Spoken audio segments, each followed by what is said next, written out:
to the December video of Inside the Creative Mind of the amazing Amanda Mulder with your host, the amazing Amanda Mulder. So before we get started, I have a message for you all. It's quite important. And I must say, ho, ho, ho, Merry Fishmas. Yes. From my fish friend to yours, Merry Fishmas. Got my fish bells, got my fish with a little hat on, and we wish you the best for the holiday season. Yeah, so it's my little buddy, my little library buddy, filming buddy. Yeah. So I hope you're having a good December, no matter what you celebrate, or even if you don't. That's about as festive as I am. The world is busy and I am not. It's kind of a struggle. I'm just missing my cat, and I got a new car and I'm still learning that. So, yeah, there's been a lot going on.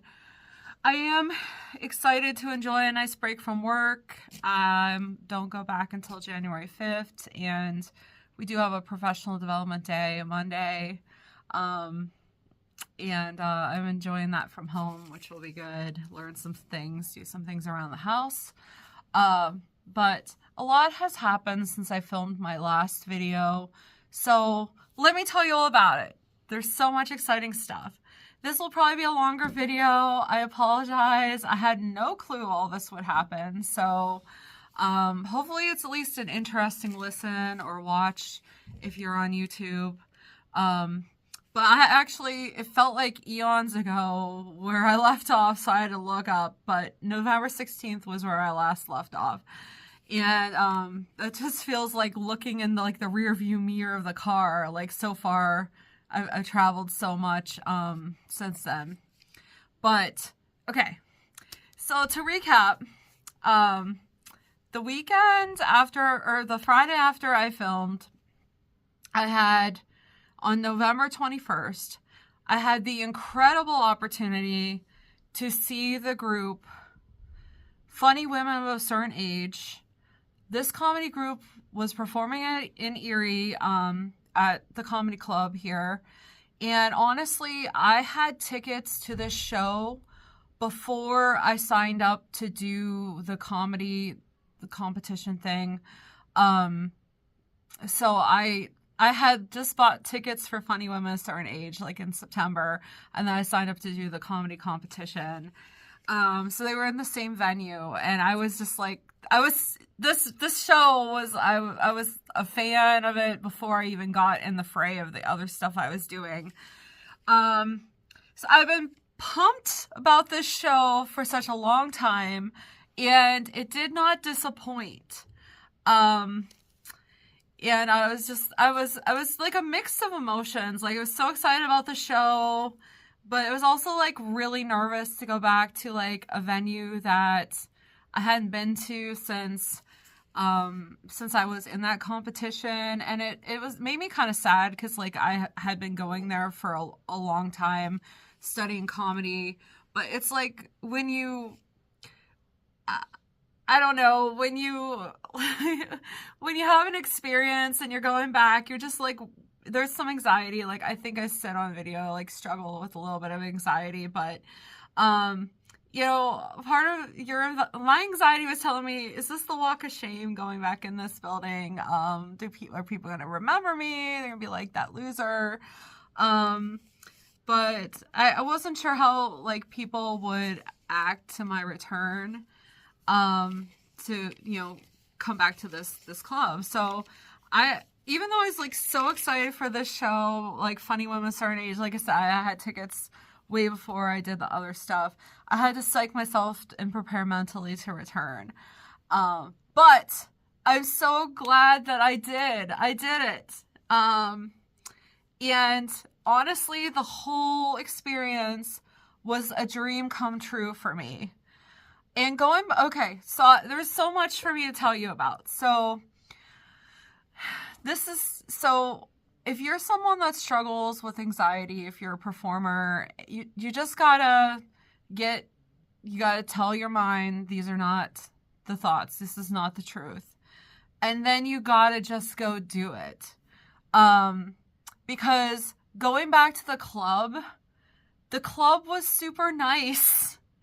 The host, who has become a good friend of mine, in the comedy world locally, was so happy to see me, and the other staff they seemed happy I came back.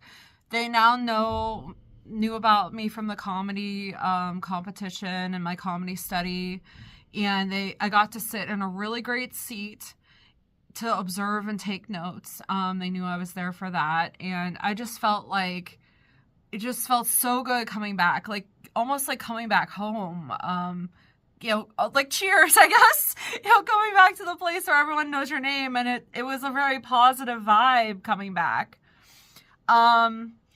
So I came, and so the performers that they had for Funny Women were Carol Montgomery, Leanne Lord, and Missy Hall. Those were the ones that they had at the club that night. So before I get into the actual show, let me tell you a little bit about Funny Women of a Certain Age. Something that I do when I get ready to see a comedy show is I do a little bit of research just so I know who I'm seeing, get a little prepared for what I'm seeing, just so I can enjoy the experience better and make more, I feel like, more informed like observations, and it gives me things to talk about with the performers afterwards, because like what's really been valuable about seeing these performers in person at a comedy club is often they're available afterward to like talk to and ask questions. So I like to do my research. I like to go in prepared. And when I bought tickets for Funny Women of a Certain Age, the description is what really sold me on the show. It said, when Carol started stand-up 40 years ago, you'd never see two female comics on the same show. Fast forward to today's comedy scene. Nothing has changed, even though there are way more women in comedy. So, and that is definitely true. And there are many reasons about that, that I will not, we could we could definitely dive into that, women's perspective of comedy, but that would be a whole different video. So then I went to the website, and I learned more about this group, that, Carol has this group, Funny Women of a Certain Age, because it's a way for her to work with her friends, and it gives older women a chance to be seen and heard, fighting ageism and sexism one joke at a time. When women are reaching a certain age, showing that they're not slowing down. So I think that is really, really amazing, because there's so, like, women get so much, even more criticism out there than men. I mean, and comedy often isn't a safe space for women, and these women are out there doing it. So when I watched their show, all the performers, like I said, Carol Montgomery, Leanne Lord, Missy Hall, they were all funny. They were relatable. They talked about themselves and their experiences as women of a certain age. And they even had some physical movement-based humor, which I appreciate, and I like that style a lot. So, and I think these women are very inspiring because they're like superheroes for us female comedians. I'm not of a certain age yet, but I'm getting there. I don't believe in age stigma, so everyone who pretty much knows me or has seen my comedy routine knows I turned 40 this year. And these women are just so inspiring to like break down the stigma, get out there, do comedy, and show that as a woman, your life doesn't just stop when you turn 40. It doesn't stop when you turn 50. You can still be out there living your dreams, living your life.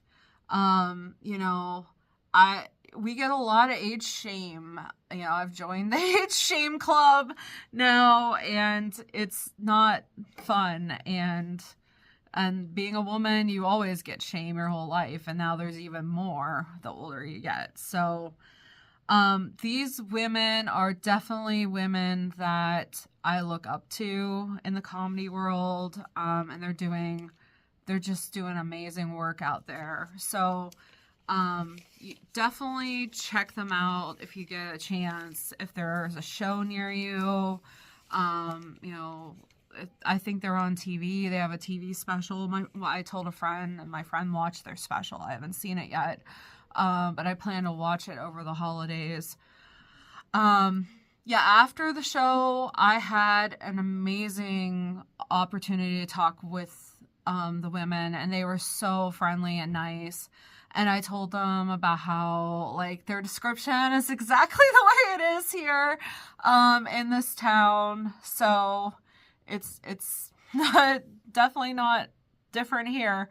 And I told them about my comedy study and how it meant so much for me to see them come to my town and you know, bring the vibes here, because we need the vibes. And then this really meant a lot to me too. The comedy club host came and mentioned this video series inside the creative mind of Amanda, and how it's a great series about my comedy study and how things I've learned and what I'm doing. And the women said that they would potentially like to, you know, join me and talk about, you know, what they do in their life and their comedy career. So I do plan to reach out to them very soon. I know it's been the holidays, you know, because I saw them right before Thanksgiving, and then we've had Christmas craziness and holiday craziness. So, but I'm definitely, we're Instagram friends now, and they told me I can reach out, and I plan on it 100%, because, yeah, I would love to talk to them more about their experience in comedy as women. And there are some experiences I'm having right now. I will not get into them in this video, but I would really like to connect with some women in the comedy universe and just talk about some things that are very frustrating.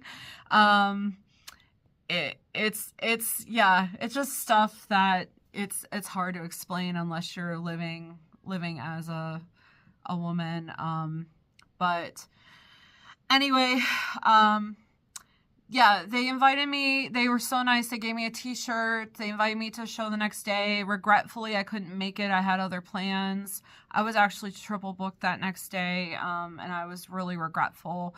But I appreciate it. If there was any way I could have made it that Saturday, I would have seen them again, because they were phenomenal performers. But I wanted to say, I don't know if they'll watch this video, but I love you so much, ladies of a certain age, and you know, I really want to connect with, I'm going to be reaching out on Instagram to connect with you soon, and keep up the great work that you're doing for women, and what you're doing in comedy is changing the world. It's beyond just going up there and telling jokes and being funny. You're really changing the lives of women out there and changing the comedy scene. And I'm just like so, I'm just so honored to have met you. And thank you so much for everything that you're doing. So yeah, so, and it was just nice. It was just so nice to be back. And so yeah, then moving on to my next experience, I hosted my first show with Scotty G and Friends on December 8th, and I thought it went so well. I loved hosting. It was really, really fun. Hosting is, I just feel like it's where it's at. Like, I loved it. I loved it so much for me. when I watch TV and see a good host, like, you know, even on the Traders, like Alan Cumming or, you know, Ariana Madix on Love Island. You know, I know those aren't comedy shows, but the host, like, keeps it together. The host keeps everyone engaged, and you're doing the same thing as a comedy host. You have a persona, you're keeping people engaged, you're setting the flow for other performers. You really are the person that keeps it together. I mean, it's really not too different than I do in my other jobs. So it really was a natural role for me, and I hope I get to do it again. So things you have to do as a host that I learned: you have to be very alert. You have to help out, set up. There's lots of tasks to do. It's not just standing up there and saying things. Hosts run around and do things to help with the show, and that's absolutely fine. I'm always willing to jump in and help when needed. I had notes ahead of time. I knew what I was saying. I tried to make sure I pronounced everyone's names right. You have a plan. You also, as a host, can improvise in between, do like little one-liners to like get people, like, kind of close off and transition to the next person. I thought what I did was really good. Hopefully I know Scotty G did a video recording, so I'll be interested to see that recording of the show. But yeah, I loved it. I loved hosting. It really was so fun. I hope I get to do it again with the guys. They were really nice. It was good to do things that weren't... It was good to do something that was not an open mic and like an actual performance. And I wanted to just thank everyone real quick that came out just by like first name. My friends that came out to the show on that Monday, Katie, Leanna, Amy B, Keith, Angus, Shannon, and Erie Chris. And also thank all my friends that came to that competition that I talked about a while back. Eric, Julie, Chris from New York, Amy T, and then Leanna and Katie all came to that competition, and Katie brought her husband too, Cody. So thank you everyone that came out to support me in my comedy endeavors in the last couple months. I really appreciate it, and I like, it keeps me going to see the people I really care about out there supporting me and giving me feedback, and yeah, it just means a lot. So thank you. But well, on top of a very busy month, and I can't believe I forgot this, but I was like, oh, I know I'm forgetting something. I had the amazing opportunity to go see two different comedians. I got to see Tammy Pescatelli, which was pretty cool. I saw her last year when I was starting off my comedy study, and I got to see her again this year, and she had a completely different routine. So, and I got to talk with her after the show, and she told me just keep getting on stage and doing my thing.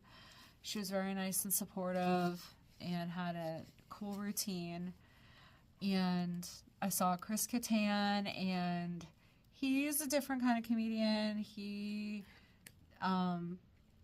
doesn't want to talk to you unless you pay him $20, so I didn't get to really chat with him. But sometimes just getting out there and being among people, you learn things. You see how comedians respond to people in different crowds.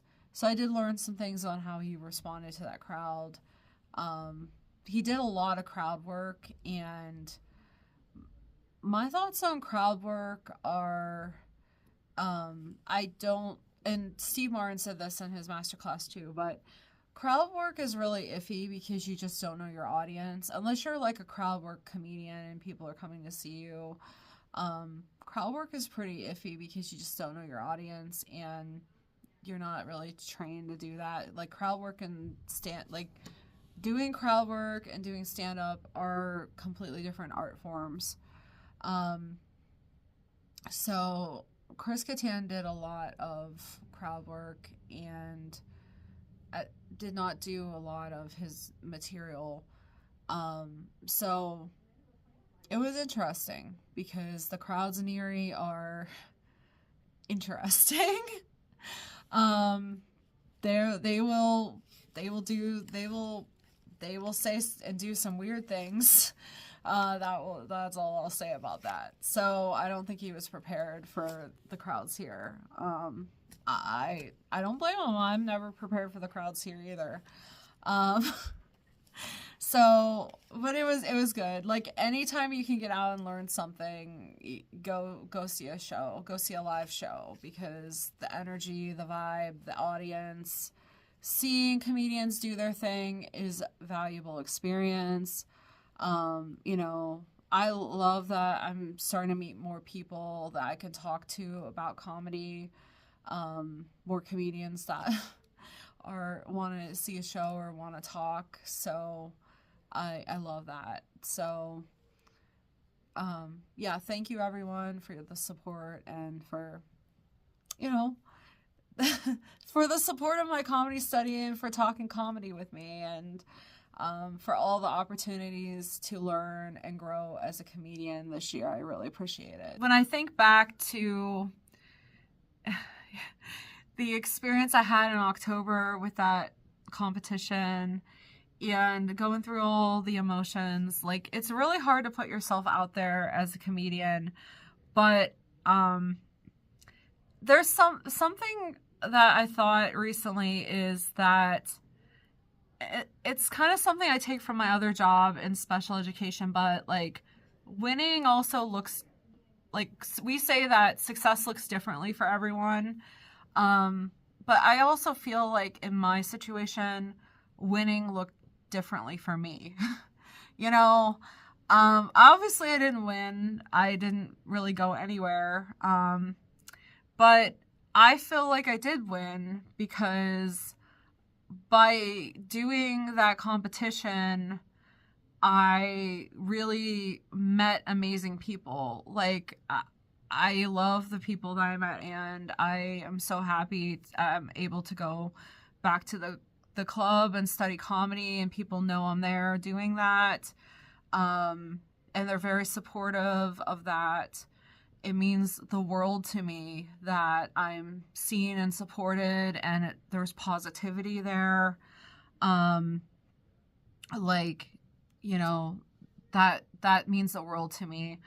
And that to me, like the networking, the friendships that I've made, the experience of going out there and doing what I love to do. It sounds so cheesy, and yeah, sure, go ahead, turn this off if that's too cheesy for you, but I do feel like I won. I won a lot by like challenging myself and putting myself out there and, you know, doing this, and I do feel like I won. I won a lot, and, you know, I watched some like Drag Race, and my friend and I watched Dragula, and sometimes like the most iconic people aren't the people that win, they're the people that keep showing up. So, I'm just going to keep showing up, and I'm going to keep doing my thing and keep learning, and you're just not going to get rid of me. I don't know what to say. That's a promise, and I like it. I like who I am. So, and I like the comedy that I bring to the world, and I'm going to just keep going out there and doing it.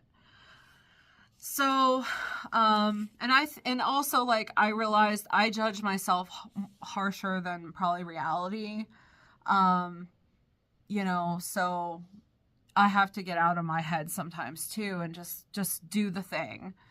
So yeah, those are some takeaways. And like I said, I had a lot of learning, a lot of growth, a lot of experience that I went through, but it's all growing and learning, and it's all really good stuff. So something I wanted to include on here, I did a shorter video, but just for anyone that may have not seen it, someone asked me, why are you the amazing Amanda Mulder? Why is that so important to you? Like, you know, and I'm so glad when people ask. And it really, like, I was a little nervous in this situation because I was like, hopefully the person doesn't think I just have a huge ego, because I don't. It's the amazing Amanda Mulder kind of came to me before I started comedy, and it came because a lot of my friends started telling me that I'm amazing. My mom always told me that I'm here for a reason. I'm unique. I'm different. I do amazing things for the world. My friends started calling me Amazing Amanda because I'm an actress, dancer, teacher, Zumba instructor, writer, seamstress, violinist, more, and there's probably more things I do. My best friend painted me a sign that says Amazing Amanda. So now that I found a passion for comedy, I'm trying to channel that and remember how much other people believe in me so I can believe in myself more. And that's how I become my comedy persona. I'm also calling back to one of my favorite shows, The Marvelous Mrs. Maisel, which is a great show and about a woman fighting a lot of comedy, a lot of battles as a woman in comedy, and there's a lot of history in that show, so it's definitely worth a watch if you're into comedy. So yeah, that's where my name's from, and I know it's long. I know it sounds like someone has like a really big ego, but it's important to me, and it's the way it's gonna be. So I'm trying to strive toward being amazing, and it's almost like a mantra, like, I am amazing. You hear that before you go on stage, you're going to be amazing. It's important to me. So it's like the power of positive thinking. So, yeah, so that's why I'm the amazing Amanda Mulder. But yeah, those are the main things kind of going on.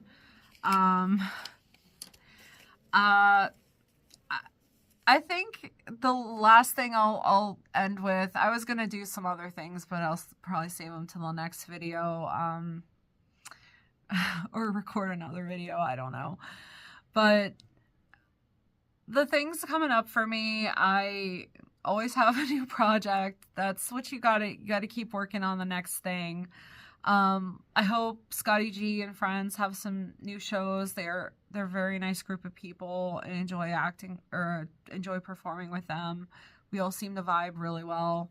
I'm opening for a speed dating speed dating event on January 15th. It is in Ashtabula, so it's a little bit of ways, but I'm excited to kind of get out of town, even though it's winter, and do a different scene. And I'm going to be doing some dating comedy, so it'll be a little bit different, but I have stories. And I am in the library now, and I'm very excited because Lisa the Glam Ham has a stand-up workshop that is starting on January 8th. And I signed up for it. I am so excited to go to this workshop and talk with other people about comedy, including her. This is all I've wanted to do since I've met her. So very excited. Like I said, you guys can't get rid of me in the comedy world locally. So I'm going to just keep showing up to talk comedy and do all the things. So I'm very excited to do that. There's some other things I might tap into also, non-comedy related. I've started lifting weights. I know that sounds really random, but I read an article about how women over 40 start losing muscle mass. So I said, I better get my butt to the gym more regularly to lift weights, and so I started that too. So yeah, I'm doing the best I can to like really take care of myself and do the things that matter to me, and you know, just keep living an awesome life. And I love comedy, and I want to keep taking care of myself so I can do it even more. So with that being said, I hope everyone has a very happy holiday, very Merry Christmas. Let's hope that 2026 is a good year. I really hope it is. And I will see you all in the new year. And from my friend and I, Merry Fishmas!